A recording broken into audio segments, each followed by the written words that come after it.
Thutha wa kũgĩa na gĩikaro na barũthi a mabũrũri matiganĩte, Minista wa ũgitĩri Fred Matiang'i augĩte bũrũri nĩ wĩharĩirie gũtabania gĩthurano kĩnene na mĩtaratara ya kũiga waragania ĩkagathĩkwo.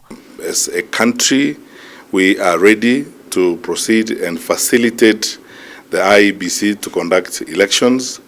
The agencies that have got the constitutional mandate to facilitate the IEBC are here.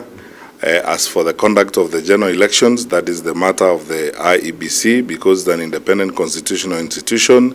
Matiang'i athiĩte na mbere kuuga makinya nĩ makũrũmio nĩguo thayũ ndũkanenyenyo rĩrĩa ũtongoria wa bũrũri ũgakorwo ũkĩorerwo nĩ thirikari ĩngĩ thutha wa maumĩrĩra ma gĩthurano. But we have given assurances that we will do our part and we will continue to ensure that the country remains peaceful and stable and is prepared effectively for the transition.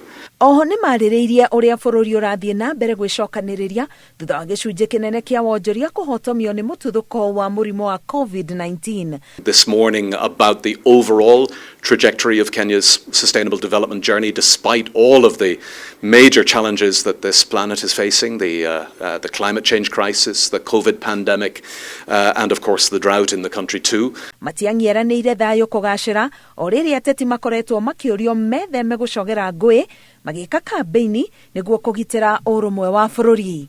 Ngĩribotera Inooro TV, Getwa Karo Kenyugo Mwaura.